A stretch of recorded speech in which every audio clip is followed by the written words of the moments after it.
Thank you everybody for coming out tonight for the first of several, I should say, several events that we're going to be celebrating for our 30th anniversary with Friends of Keney Park.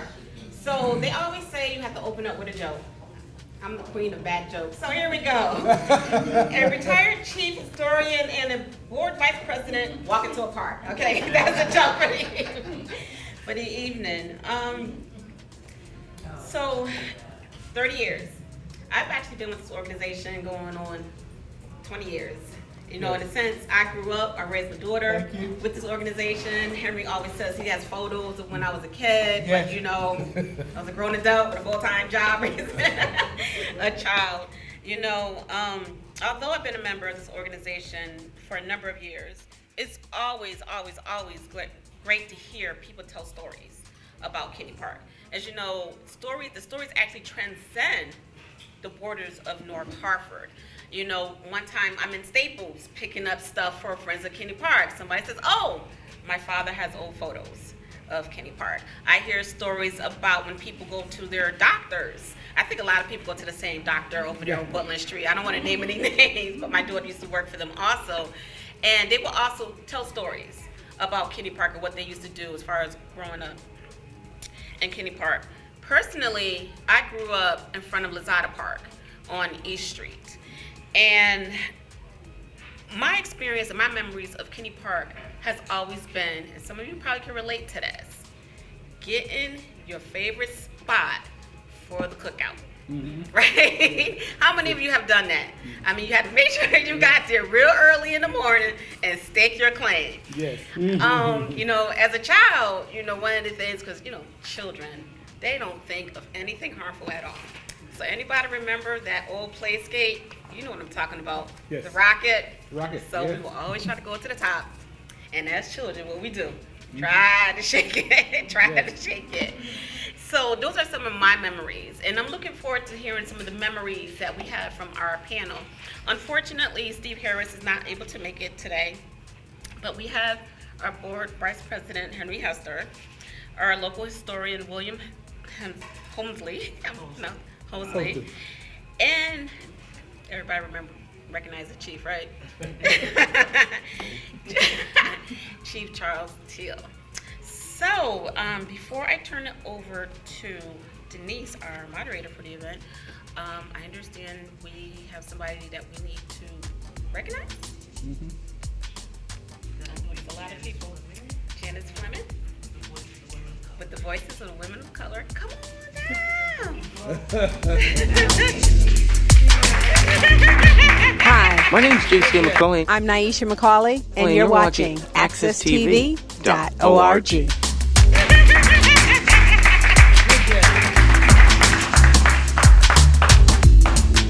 I don't think she wants to recognize me. I think we want to recognize you all and the work that you have done.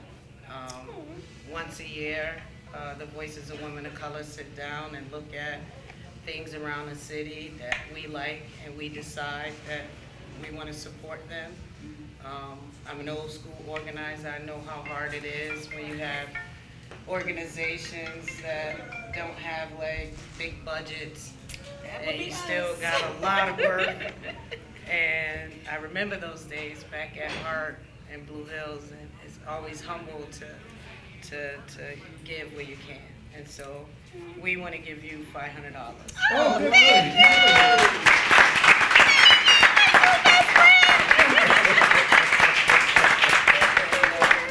you. We want to thank also the Phoenix Society, because they're our fiduciary, and it allows us to have people who trust our work, trust our outcomes, donate to us through our partnership. And so we thank you for all what you do in the parks. We are new in the 7th District. We too believe in quality of life issues. We do the brush of kindness and clean up the garages and stuff. And right now we're partnered with Habitat to do a contest for beautification in the Northeast community and some surveying. And if you all want to get involved, call me or Corinne over at Habitat or Janice Castle over at the city. And thank you. Thank you for all you do. Thank you. Thank you. Thank you, Dan.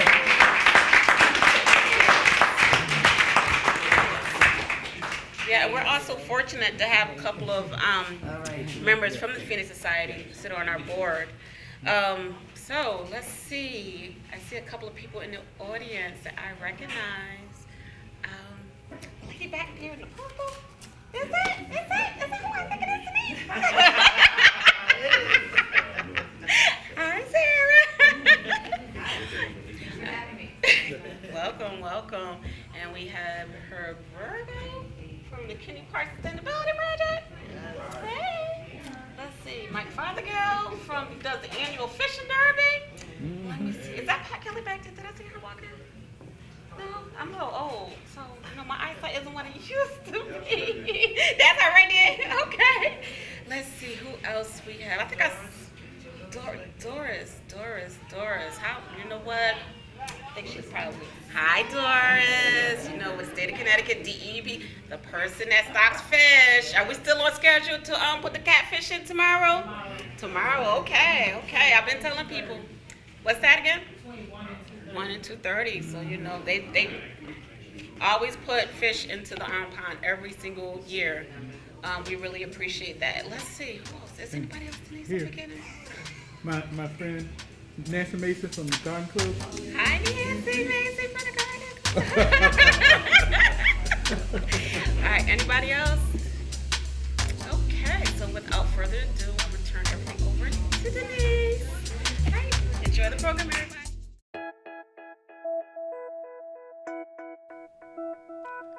You know something? Hartford's strength is the people.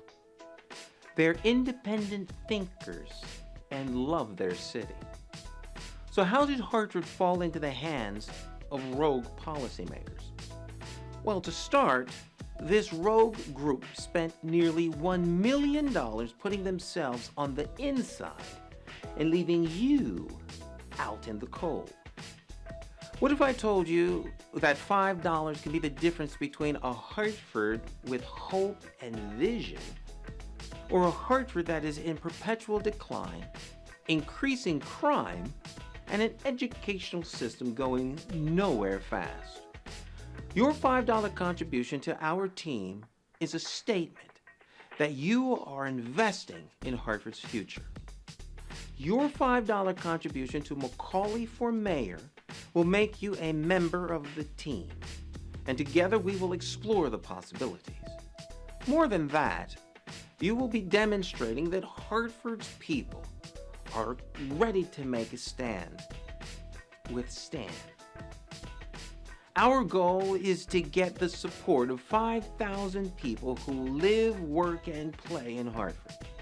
I'm asking you to make a bold statement by contributing $5 right now, today. If you believe in Hartford and its people like I do, make that contribution. And together we will show Connecticut that the people of Hartford care enough to do our part. We are ready to pick up the ball and run. The people of Hartford are back in the game, and we're in it to win. My name is J. Sam McCauley, and I approve this message.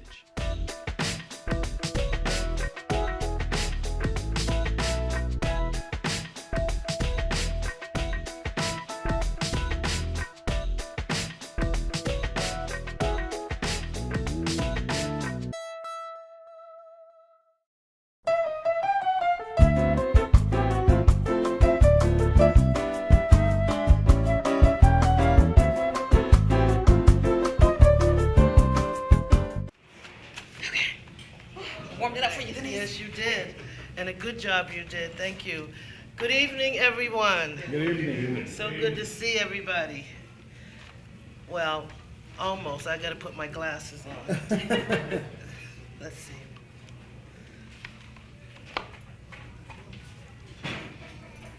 Ah, there you all are. Good. Thank you for being here. So let me tell you a little bit about our three panelists. Even during his 49-year tenure at United Technologies, Henry Hester, the 100 Men of Color honoree, is deeply committed and was deeply committed to the health and well-being of our community and the preservation of historic sites and green pastures. Henry currently serves as Vice President of the Friends of Keney Park and is credited for helping secure $96,000 for Keney Recreation, Education, Hiking Trails Project.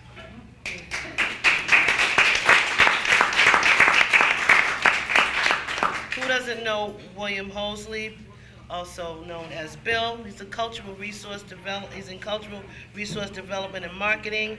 He's an historian, a preservationist, a writer, and a photographer.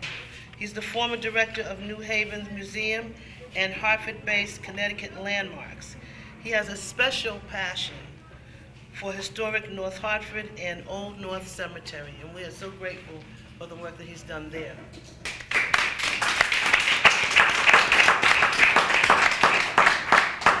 And as Baina mentioned earlier, everybody knows Chief Charles Teal, retired. He's a resident of the city of Hartford. He was born and raised here. He spent some of his best days of his childhood riding his bicycle through Keney Park, swimming in Keney Park,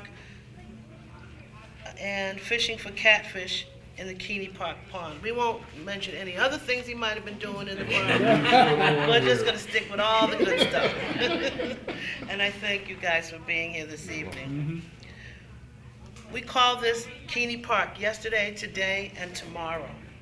And we're going to begin at the beginning with yesterday. I'm going to open the questions up to Henry and Bill. Either or both of you may answer this. At the end of the 19th century, the idea of cheap amusements for working class families became popular. And one iteration of the concept was public parks. Looking back, can you give us a snapshot of the vision of our benefactors, William Keney, Fred Olmsted, and Mr. Goodwin? Tim. Okay, with all these guys, Fred Goodwin, Henry Keney, and George Parker, they all had a passion for open space. And if you read their bio, those guys are no different than we are as far as this whole passion. Most people with passion don't make money, but they have a lot of passion about getting stuff done. And actually, they created this space to give us a place to come for therapeutic, recreation, and it's a good health benefit for all of us.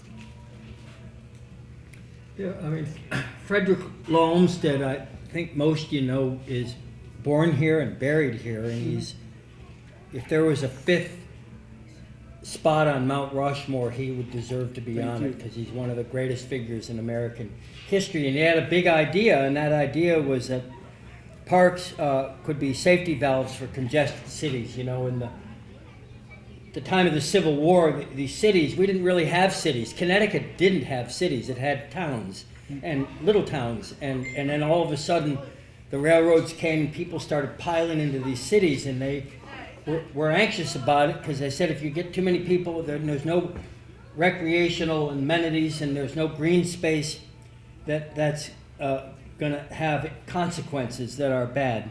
So he felt the green space were essential to public health and well-being. He also believed in parks as a civic force, places where people of different backgrounds, class, and ethnicity would rub shoulders and find common ground and solace in nature. So he really was a visionary, and I had an experience a couple years ago. My wife and I went out had the fortune, we're out at Yosemite, and to go to Olmsted Point, which is, I mean, Yosemite gets like 3, 4, 5 million visitors a year, and to stand at Olmsted Point and read one of those National Park Service signs that tells the story of how in the middle of the Civil War, Abraham Lincoln commissioned him to draft an argument for why parks mattered and why this idea of national parks mattered.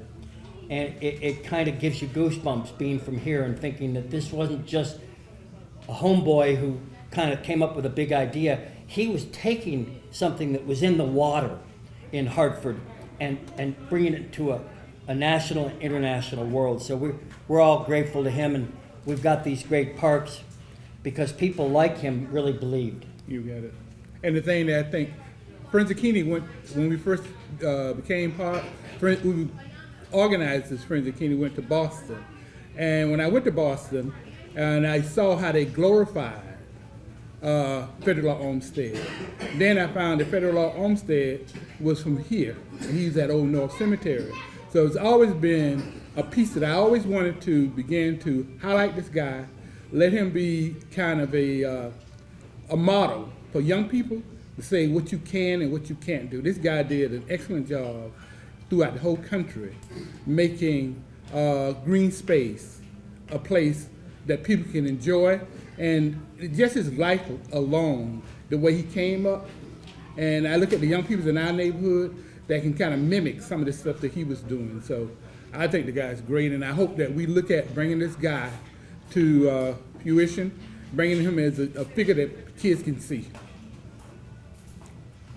Yeah, I'll just add a little footnote to that. I'm from Boston, so I kind of grew up thinking that, Olmsted was from Boston, because in Franklin Park, we got a huge statue and everything. Yeah, Well, yeah. Henry was too upset when he found out about that. So I think we're gonna have to put together a fund so that we can do something similar for Mr. Olmsted here in Keney Park.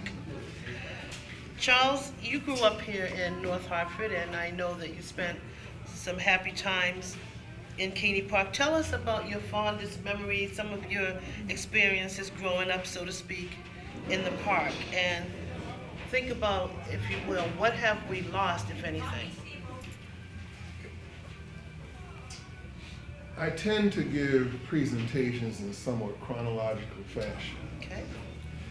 But there's something I'd like to share that may be a little out of place, and maybe it's relevant, but I'd like to share it nonetheless. When I was serving as chief of the Hartford Fire Department, there was a man by the name of Michael Swift. And Michael Swift owned a gold beating company. If you look at the state capitol building, the gold dome is, well, it was put there by Michael Swift's company. Michael Swift was a gold beater. His factory was on West Love Lynn Lane. Street, Love Lane, where the Five Corners are. Yeah, Five Or, you know, Corners, yes. And his father was a gold beater, and his grandfather was a gold beater. From that location, they built that business, which became worth over $14 million. But I got a chance to interview Mr. Swift once, and he told me about Hartford from a unique perspective. And one of them was, he said, Love Lane is the oldest street in the city of Hartford.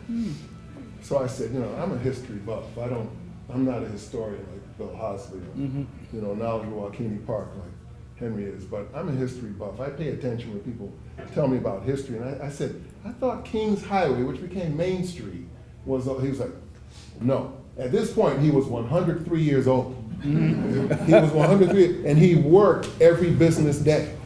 Yes, he did, up until his 103rd, until he was 100 years old.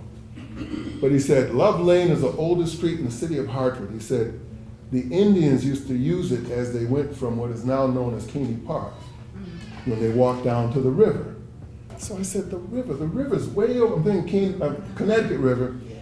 And he said, there used to be a river that went through here and it went down Albany Avenue. Now I'm really giving him the look like, you know what I'm talking about. And he said, where do you think the name Brook Street came from? So I went back to my office and I took a look at a lot of old maps, which we had plenty of, and came to realize how much what he told me was accurate, and I'm not going into detail about that. What I came to realize is that Hartford had the Pequot and the Sequin Indians living here. The original inhabitants were the Sequin, and they lived in the north end of Hartford, and this is where they lived. This was their home. So I appreciate everything that people's got to say about Keney Park, but I can't leave the Sequin out. Let's take it all the way back. Yeah, I got to go there. I had to go there, but can I still talk about my favorite couple? Yes. No, next person I would understand perfectly. But if I had to talk about my favorite recollection or memory, I'd have to go back a long ways. I mean, my great-grandparents used to come to Keney Park. Elizabeth Bronner Woods and Jack Woods from Georgia back in the 19-teens. But when I was living in Bellevue Square, I used to come to Keney Park with my grandmother, Pearl Woodsmith, and my cousins, and everyone. And we heard about a place called Laredo Ranch. But I lived in Bellevue Square, watching cats like this guy right here, Franklin Boo Perry, played basketball, along with my cousin Bob Countryman, and eventually my neighbor Dwight Tolliver. Now I know a lot of people know these guys. Oh yeah, Pooch. But anyway, so back then we used to make money emptying garbage.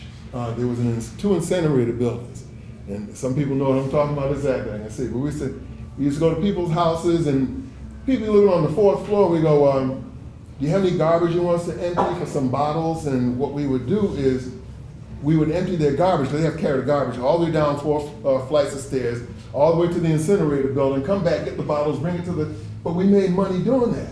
So like I used that, system along with my friends when I lived on Greenfield Street, and we used to save our money so we could go to the go-kart races, not races, go-karts. They were races to us. We got them to go-kart races.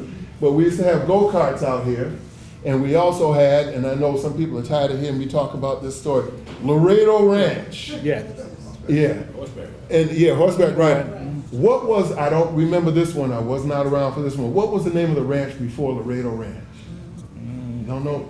Something W? It belonged to the personal family that owned it. Yeah. And what happened was they started getting so much attention that people wanted to ride their horses until they named it Laredo Ranch. Oh, and nice. created it with the riding path, and that's what we used to go up and ride. See that? And I eventually became one of the horse trail leaders after learning how to ride. Is that right? Good stuff. And the Oh. go-kart started where a guy had 2 go-karts for his family right over here. And we used to beg him to ride them. And the next year, he built a bigger track, went out, got more motors, and made more go-karts, and started renting them out.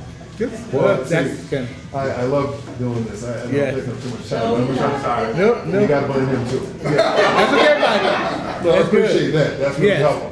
But so like we used to take our money and it cost $1 for I think an hour. I may have that wrong, but I'm talking about 1965. It's been a few years. $1 an hour. Thought so. All right. So we used to empty in garbage, sometimes getting 5, 10, 15 cents a trip. We would save up for $1 to go horseback riding. So like I got pretty good riding my horses, and got different horses. And one day I got up here and someone said, uh-oh, the only horse left, and I don't remember the horse's name. Is that- Loco. Oh, well, maybe, you know He was something? a pinto, right? Am I correct? I think you're right. I think you're right. We worked there. All right, He was, okay. he was a wild one. Well, in any event, all right, so I got up there and they said, no, we don't want to put you on that horse. I said, I can handle that horse, it ain't no problem. So they let me ride the horse, and we're going through one of the trails, and all of a sudden the horse, I'm assuming it was Loco, decided, I don't want to ride with the rest of these horses. And he started heading off down one of the roads. So now when you're horseback riding as a kid, you used to go like, sort of like this. And whoever it was that was leading the trail said, come back with that horse. I said, I don't have him, he's got me. So he went from, this to starting to go like this, and I'm like, I was not used to that. I didn't know about none of that. I'm just hanging on for dear life. He's trying to run under trees and everything else. And every time I tell this story, I get a little further down the street, but we got down to Tower Avenue before they caught us. People were yelling, bring that horse back. I said, I'm telling you, I'm not trying to steal this horse. But that was my favorite story, I'm trying to tell you. The day I got kidnapped by a horse from the river ranch. Thank you, David, thank you. I just want to add a little something to that. When Loco was like this, he would do the trail to a certain point. And then he decided he wanted to go where he wanted to go. That's But what he did. would run you into a tree. Yes. If you were trying to change his direction. direction. Oh, wow. Once he changed direction, he would try to run into a tree if you tried to bring him back into. Well, he tried everything. He couldn't shake me. I used to watch well, Roy I'm just Rogers. saying, And that was his MO. You weren't the only one that ended up on Barbara Street on it. Just know that. well, that's a bit of an exaggeration. But he did run away with me. That's true. He did. Yeah. Thank you for that. Thank you. You're welcome. I have a horror story too about a horse, but I won't tell it right now. We're gonna go on with Bill. You are our noted historian. Why is local history, particularly Black history, important? And as it relates to parks and green spaces and our artifacts here. Well, local history, you know, when a lot of people in this room and elsewhere, maybe you took a history class and memorizing a lot of dates and names didn't mean much to you, and I don't disagree. I think history really comes alive when it's close to home, when you can relate it to things you can touch and experience.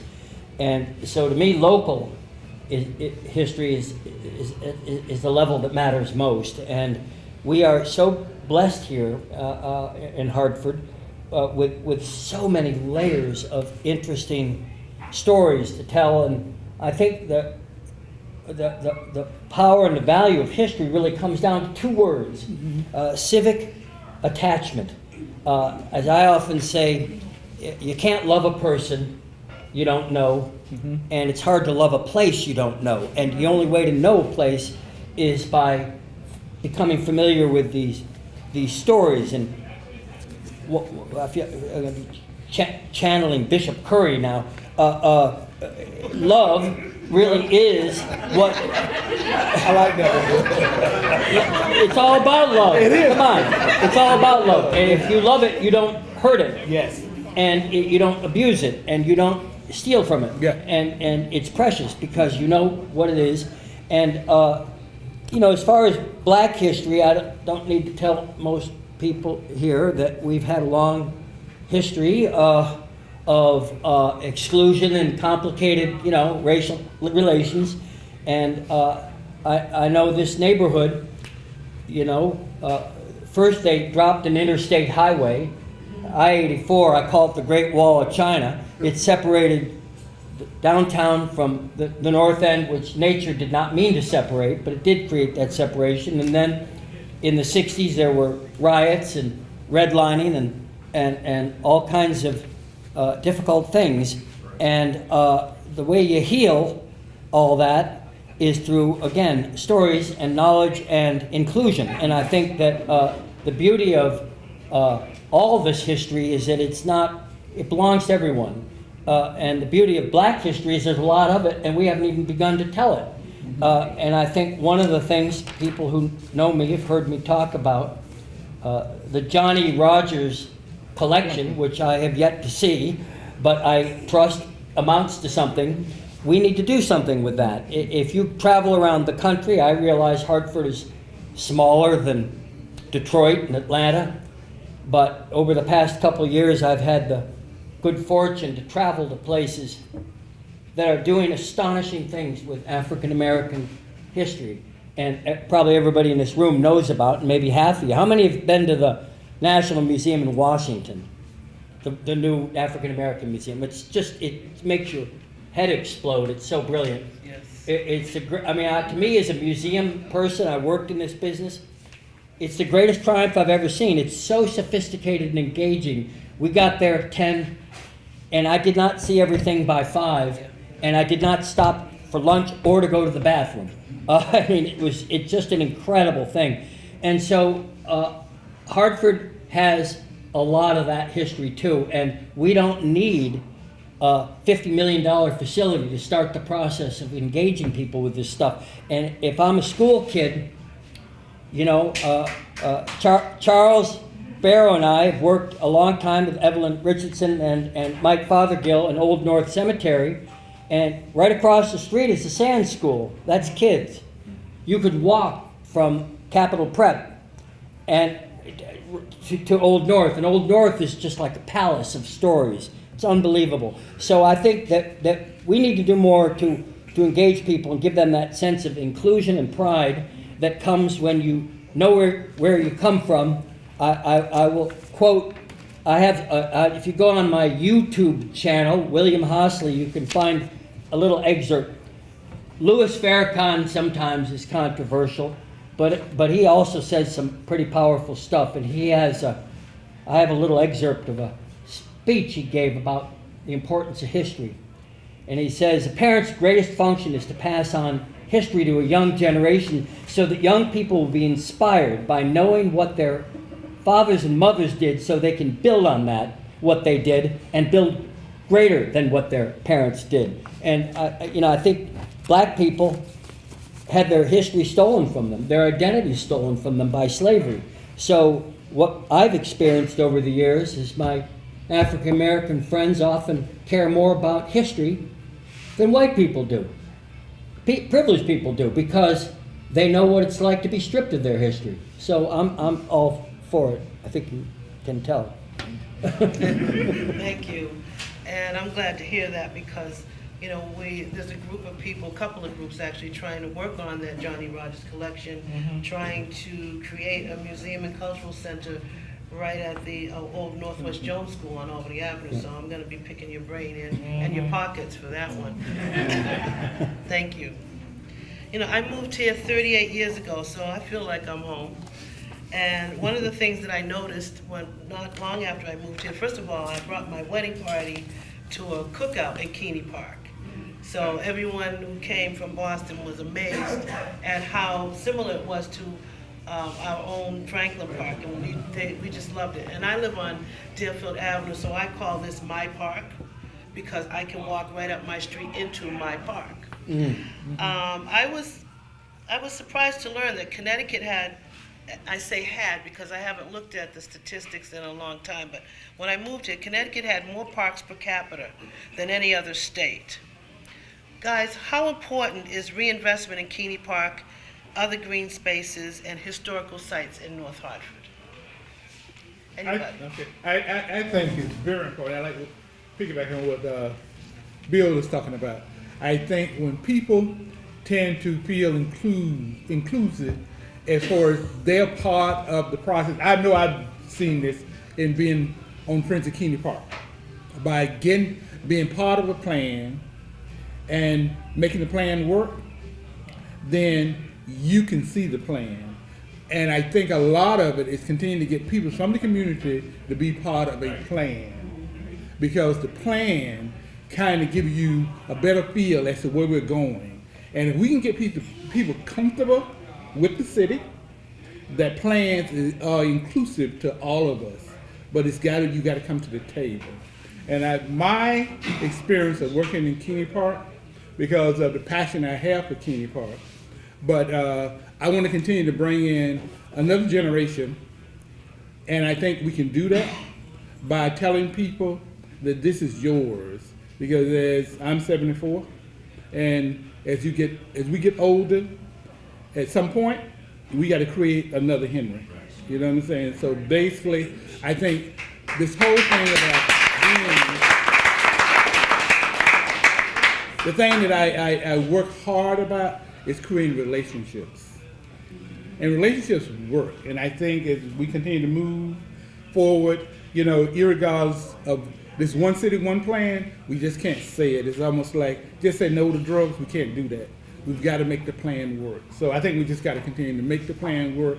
It's not always cookie cutter, and we're not going to make mistakes. But I think we should take our mistakes and make them flourish and keep moving forward. Because where we were, we have to stop putting a lot of energy on where we were and as to where we're trying to go. Okay? Thank you, Henry. Anybody else? If I may, a couple of random thoughts regarding that matter. I ride my bicycle through here whenever the weather's right, and I walk because I live off of Asylum Avenue through Elizabeth Park. And it'll probably take me 45 minutes to an hour to walk Elizabeth Park. It would probably take me about 3 or 4 hours to walk this place. Absolutely. And to the best of my recollection, of course, correct me if I'm wrong, I think this park is 693 acres. Correct. And Elizabeth Park is 101. Not a fair comparison in the least bit whatsoever.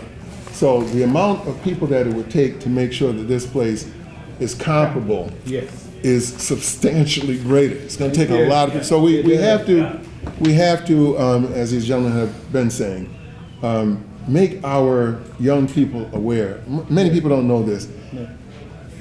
we haven't taught the history of the city of Hartford and the Hartford Public School System since 1967. Since 1967. And I actually have the publication, which was given to me by the late Dr. Tina Jeter, who was head of the Hartford Adult Education Center in Hartford. She gave me the last book that was used to teach young people the city of Hartford. And like I said, I pay attention to Hartford history. I'm reading this book, I'm like, I didn't know that. And they taught this to 10-year-olds. And imagine, you know, what that did for your sense of appreciation for places like this. I mean, it did it for me. I remember all kinds of stories, you know, history lessons that were taught to me. And certainly that can be done now, and we can develop that same appreciation that my generation had for Keney Park and other parks, of course. Well, and in terms of revitalizing the city and capitalizing on its assets, every place is known by the things that make it stand out. You know, like the world has become so more and more homogenous. If you ever travel on planes and go to airports, you get out of the plane, every place looks, the only difference is palm trees. Every place looks exactly the same. The chain stores, it's the unique things, the distinctive things, the authentic things that make a place stand out. And every one of them are jewels. They're precious. And you know, I've said this till I'm whatever purple in the face. Hartford has $1 billion invested in cultural assets, and we have never had an adult conversation in the city about tourism. And it's not that tourism is the be-all and end-all, but it supplements the economy. And I was just reading the other day that the Erie Canal National Heritage Corridor claims, if you believe the economic impact statements, to be a $1.6 billion industry. Well, Hartford could be doing 3 times the visitation, and that would provide that much more resources for all the things that we love. So we've got to work on that. And the other part is not putting all your eggs in 2 or 3 baskets. We know what those baskets are, and we also know that almost none of them, until the yard goats, were in the North End. And you know, my friend Charles here talks about redlining and cultural redlining, and that's when you decide that the only things that matter are the 5 things we all know. And I was proud of this. A year ago, I brought a group to helped bring a group to Hartford. They spent 4 days doing things in this area. And when we first started talking about it, they said, well, we want to do a 4-day thing, and you don't have enough. I said, we got way more than enough. And you know, the things that people know, which, you know, Mark Twain and et cetera, it's just the tip of the iceberg. And more recently, I brought a group. I was with a group from the Garden Club that has done such wonderful work for Keney Park, beautifying the entrances and whatnot. And we had a half-a-day bus trip that started right here and ended at lunch right here. And we went to Colt Park. It was a park day. We went to Colt Park, did some things in Bushnell Park. Then we went to Keney Park, the Keney Clock Tower, and then to the Old North Cemetery, which is part of the park system, and then came back here. And you couldn't have had a better day in Hartford, it seems to me. And those are things that most people, you know, don't pay a lot of attention to. So we're sitting on a gold mine, and my friend is 10 years older than me, but I'm not getting any younger either. I keep telling people, I'm promising I will be dead in 15 years. So giddy up. I've been at this for almost 40 years, and I'm getting impatient. We need to do more. Yeah, I think the thing that Keney Park, and I have to really give it to the way Charles Elliott laid this whole thing out. And I often see people just come in and they look at Keney Park, and they just see a lot of woods. And I was talking to Charles, and I look at, you know, Richfield Street. All those streets over there, all that whole area have names. That's West Meadows. And what we want to do is continue to bring that back. I was talking to Gina McCarthy when she was here. We were beginning to make this user-friendly, where we do the GPS. And when you go over there and by Waverly, bushlands, and they get over here, it's 10 Mile Woods, but it's several areas within bushlands that Charles Elliott kind of died before he finished all this. And it's all about getting other people excited about the same thing that I know, getting other young people. Because when we used to do the piece with OPP, Our Piece of the Pie, And I saw kids were so excited about education. They were so about something new. And they didn't realize that they live here. The thing that I see with Keney Park, when I bring people in, it actually, I don't have to talk. Just the layout of where we are, you're quickly away from the city the minute you get in here. And it kind of speaks for itself. So we just kind of want to lay it out a lot more user-friendly so that people can do that. Because I'm big on virtual tours, using our smartphones. So kids, the new generation, you know, you had something so they can do, they Google everything. Yes, they do. Absolutely. So history is at our fingertips. We just got to be able to put it in a place that people can organize history. And Keney Park has it. It's not like we need to look for it. It's already written. We had a book written by Keney Park, and as I began to read that whole book, it's all about, it's written. We just got to make it accessible and get people excited about where we are. Henry, before I let you go, and before we leave today, Okay. as VP of Friends of Keney Park, can you talk a little bit about some of your recent collaborations and projects and activities that have gone on in Keney Park? Sure. Actually, I'm very excited. And the reason I'm very excited is the fact that I see a real movement in Keney Park to get some real stuff done. Pat Kelly just opened her facility, her equine therapeutic center. Yes. And I was so excited. Very excited. And as I continue to be educated about how stuff functions. Because the thing that I really want to do is continue to work with the partners in Keney Park, such as the golf course, which is a nonprofit now, and the cricketers. You know, we see our people playing cricket, we have no clue how that works. And, and even as Patty equine stuff, and I heard her talking about it as to how therapeutic, and she deals with a lot of kids who have mental problems, and it's very therapeutic. And Luke Kelly, who does excellent work with the kids on the Waverly softball league. And we have Herb Virgo. Herb has came in, and I just kept telling him, keep moving. And he has created this whole thing about, he's the most crazy person over dirt. I call him the dirt man. He can make anything out of dirt. I love what Herb is doing. I see him doing the stuff that I used to do. They like to continue to tease me a lot that I'm not going to do anything, I'll just point. But he has got a lot of good stuff done. And so basically, did I leave anybody out? Yukon.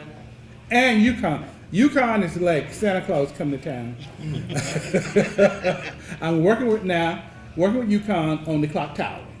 And we're looking at trying to engineer that clock tower to get it up and working, do solar.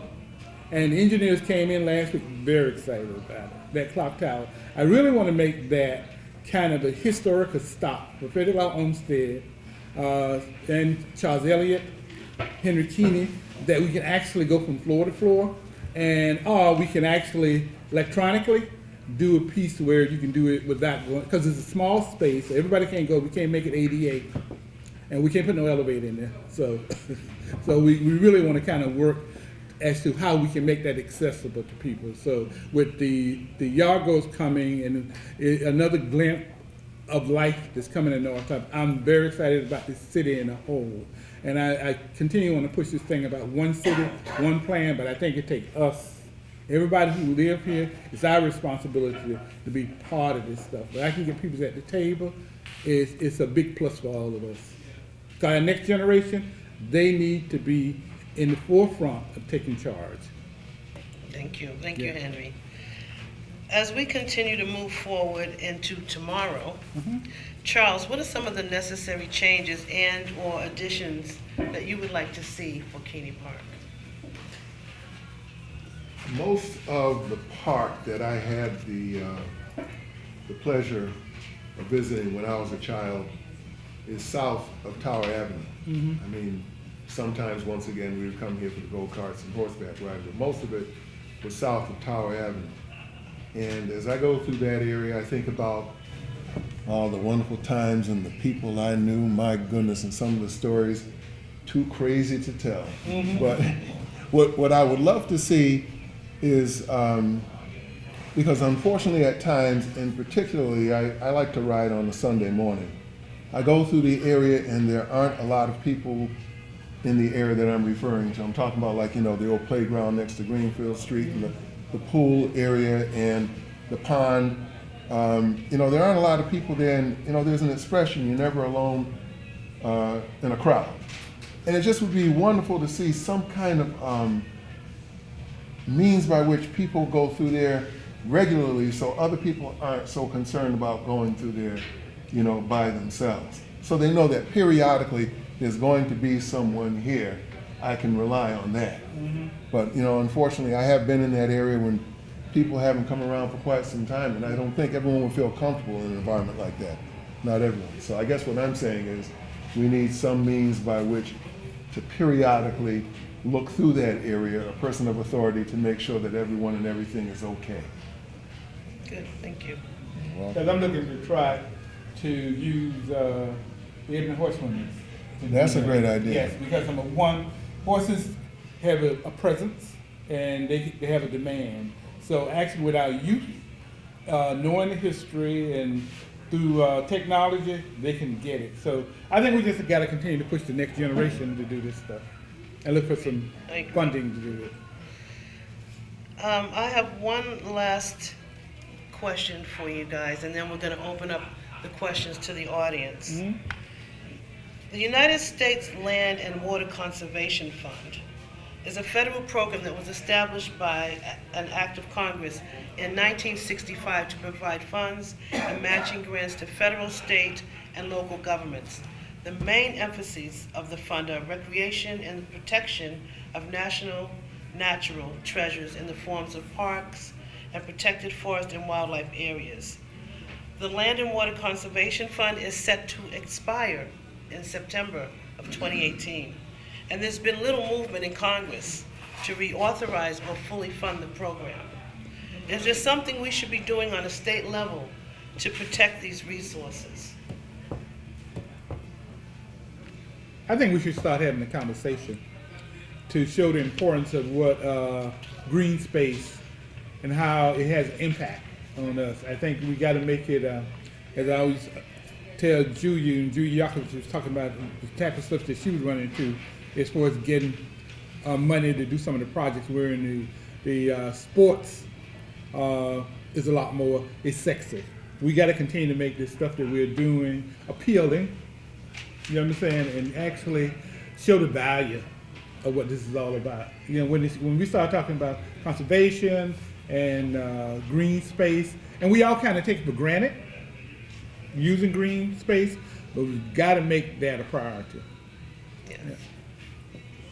Okay, before I open to the audience, I'm just going to throw in my few cents and to say, Charles, you didn't see my best friend and I in the park. We were in there for 2.5 hours, and we were hiking the trails, finding places we've never seen before. But you're right. I think that there's room for a lot more visibility in that park, a lot more people to come in that park. Mm-hmm. I'd like to see a concession stand, a public restrooms, things that make the park more accessible to people, that make people think that this is a place that's safe.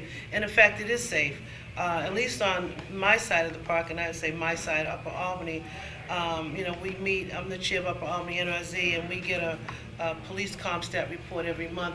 2.7% of crime in all of Hartford happens in Upper Albany, only 2.7%. People still say, oh, the park is scary. I remember when 10 decades ago, when something happened in the park, and we went on a bus trip one time, we were going through the Promise Zone, and somebody said, oh, this park is dangerous, and I said, when was the last time you saw something in the Current or current.com? Because if it's not there, it didn't happen. Mm-hmm. Believe me, if something happened in Keney Park that's negative, that was reported. That's right. So we have to change the perception of crime in our community and in the park. Mm-hmm. And we all have to work together to do that. Well, one thought, Denise, just is that people always think about building things, but events can make a difference. And I think if there were, some creative events here, I know there are, but more. Events don't cost a lot of money. They mostly cost ideas. and things that, because what a glorious space this is. That kind of, you got everything here, the kind of activities that could emanate in a place like this are almost endless. Yes. Yes. And I want to give a shout out to Herb Virgo and the wonderful work he's doing with the sustainability project.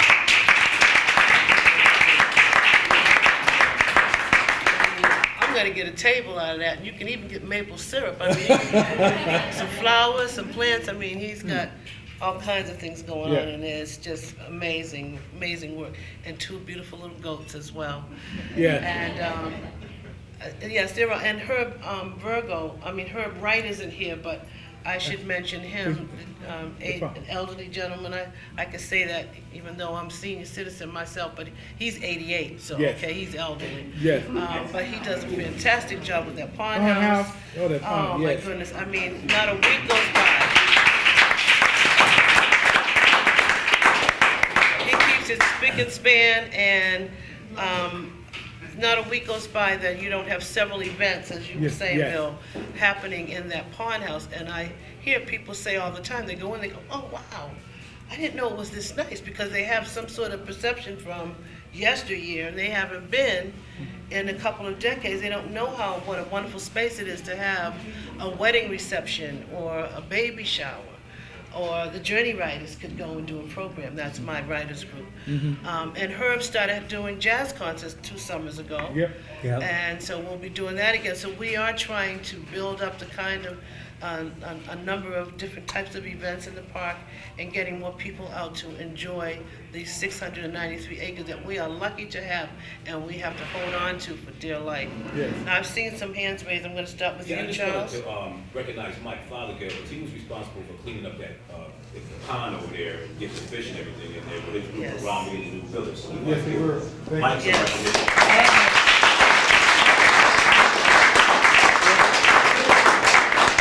Thank you. Yeah, first draining, that Mike was at the bottom of the pond. Sure was. Making sure they were doing it right. Thank you, Ray. Thank you, Mike. He talked about the change in the park, how we've gotten away from use of the park. One of the major things that changed the whole course of this park was them cutting off from Woodland Street, when you used to go in Woodland, and go all the way around through the park. When they cut that off and made it unable to go through, the little bit of crime that was done in the park, that area was chosen because the police couldn't get to them. That has to be reopened to really make this a complete park. If they don't reopen that, you still got people in a pocket that don't feel like they're a part of the whole park. So therefore, their attitude about taking care of it, everything changes.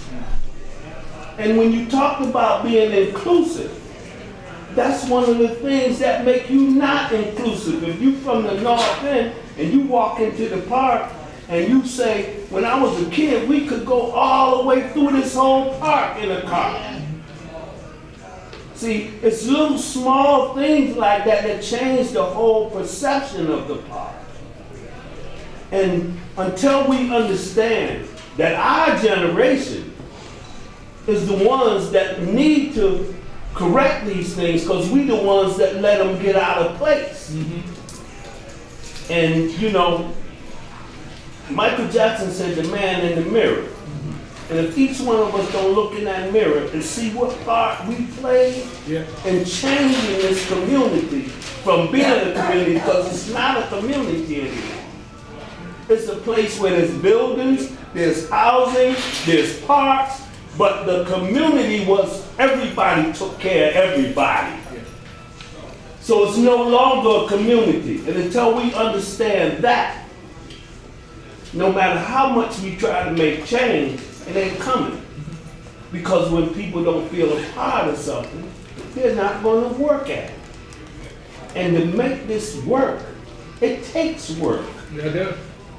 And just like you said, we have to replace. I'm 69. I ain't quite got to where you at. But we have to make sure the mistakes that we made in getting here, we prepare that next group from making the same mistakes. And it starts with understanding how you get separated from the whole picture.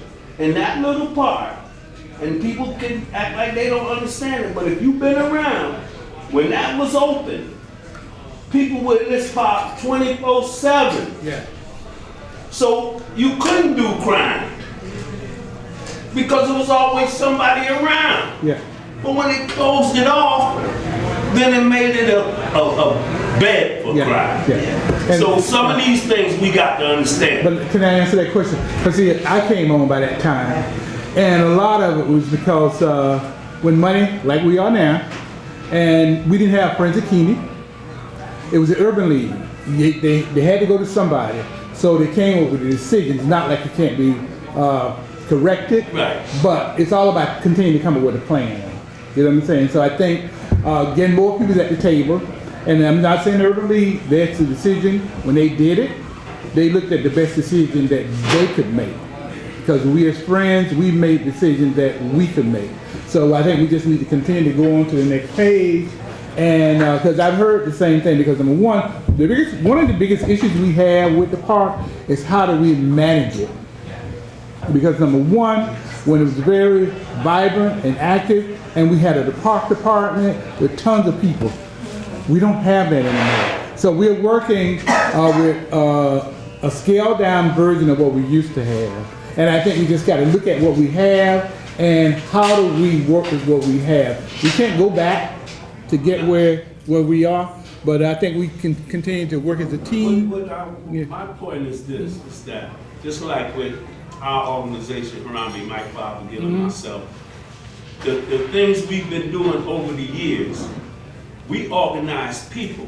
When we did the African American parade, the Hartford Police Department wanted us to go down Main Street, the same route that the West Indian parade went. But our people was in the Albany Avenue area. So we have to understand there's certain things that pocketed people and made them not inclusive to what this whole city is about.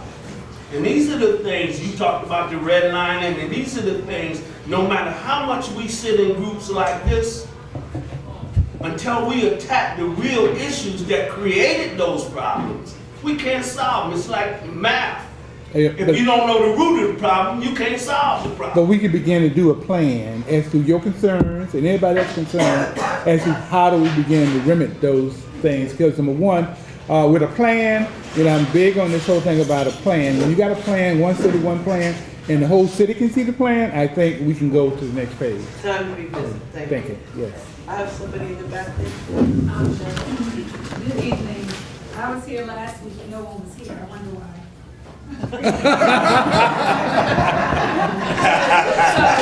So clearly, on behalf of the young folks in my generation, I'm 46, born and raised in Hartford, homeowner, work for Hartford Public Library. I love this story. I love our story. I'm in Hartford on purpose. But I think a big part of the issue that we need to do is address our inability to cultivate leadership in young people. Yes. Thank you. We need them a part of the conversation. Yeah. And I know you can only rewind for so long, but I happen to work with teenagers at Hartford High in the Owl Enrichment Program, which is an academic support program. And last summer, we did a project like this on Hartford history. I had the kids go to every single building space that was torn down, and they had a book to let them know what was there, because I needed them to understand everything that you think is old and going away is a big part of who we are now.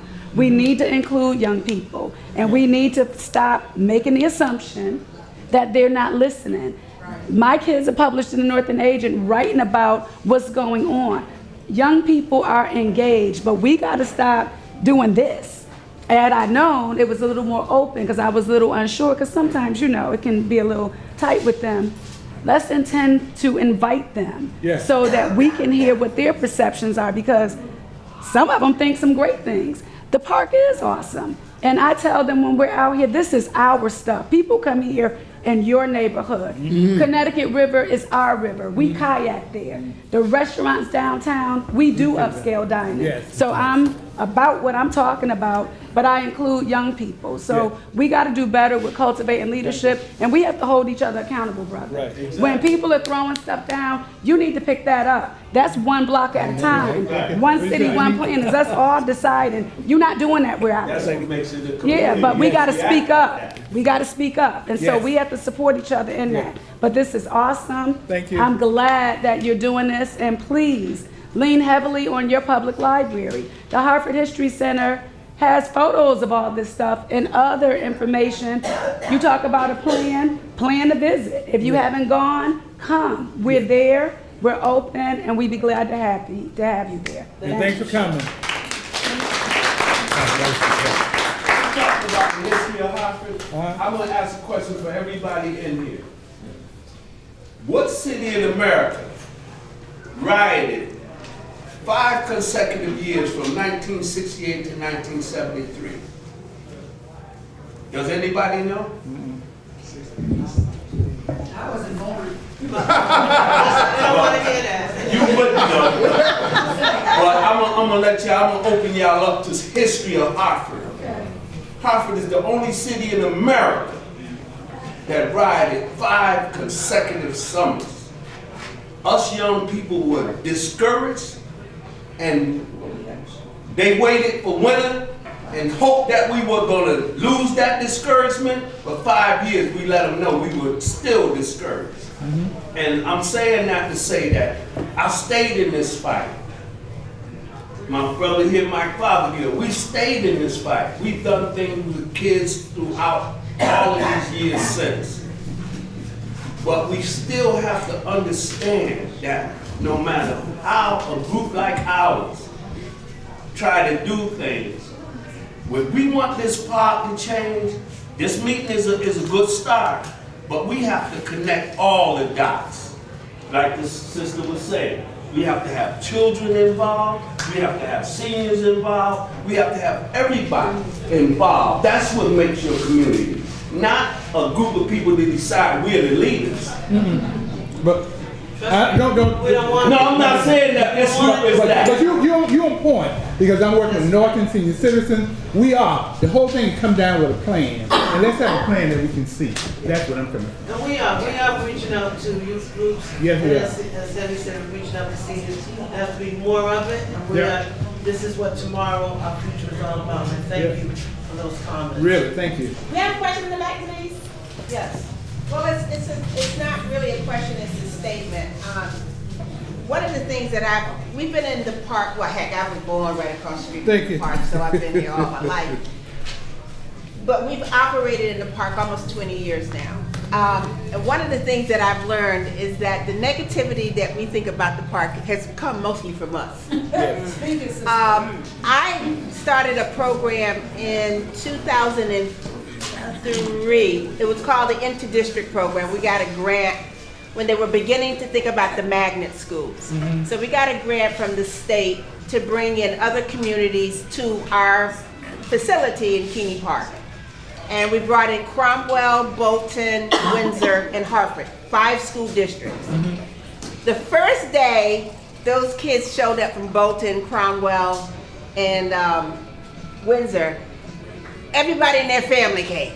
Mothers, fathers, grandmothers, granddaddies, aunties, uncles. They were scared to death of their kids being in the park. The 5th time they came, the parking lot was empty.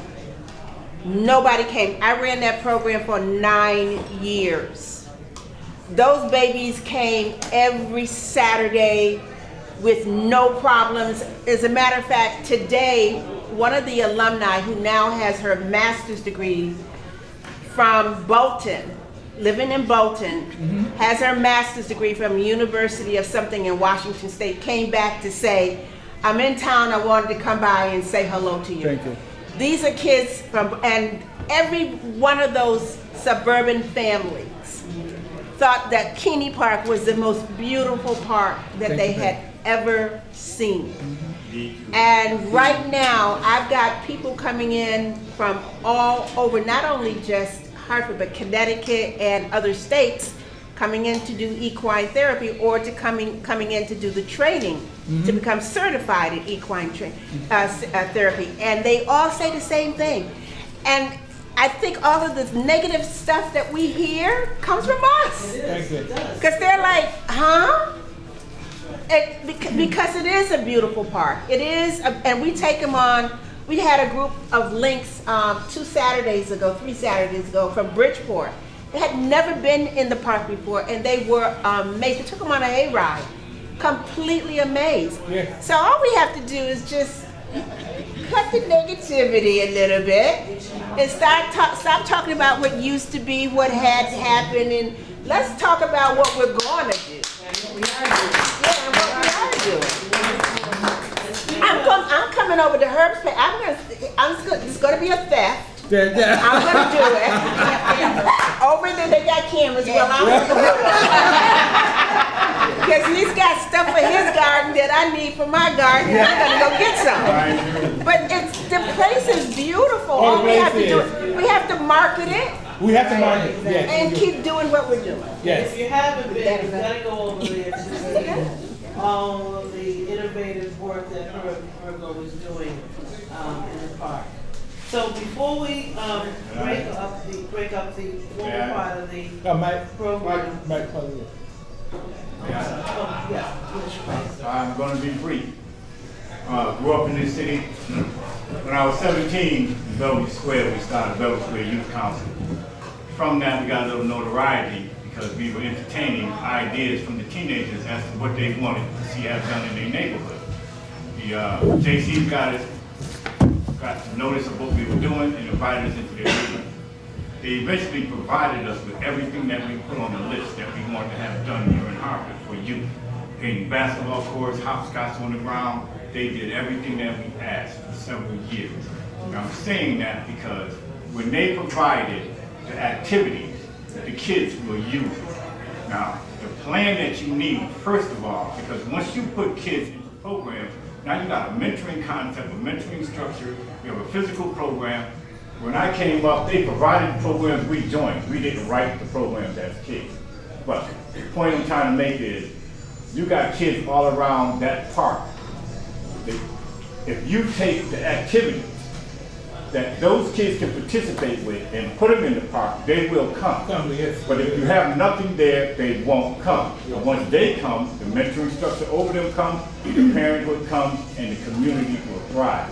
All you have to do is find out what that neighborhood you can use in that park, what they can do. Swimming contests, track and field, there's so many different things that the adults can organize that can make that park go. The kids cannot plan for themselves. Yes, they could be in on some planning things, but understand, if you want them to go in a direction, create the direction. Yeah. Hello, my name is Joshua Fee. I'm a member of Hartford Communities That Care Youth Leadership Academy and the Vice President of the NAACP Greater Hartford Youth Council. For the past 27 weeks, we have been examining the intersection between education, poverty, violence, and trauma, and coming up with program and policy recommendations to improve in these areas. I serve on the Violence and Trauma Work Group, and we recommend the following. Support hospital-linked violence prevention program. This hospital and law enforcement partnership needs to be fully supported with resources to assist victims of violent crimes. Reboot the Governor's Commission on Youth and Urban Violence to examine the root causes of violence and develop effective policies for the state of Connecticut and its cities. Increase job opportunities for young people and adults to reduce poverty and improve their standard of living. Thank you for your time, and I hope you can support our recommendations.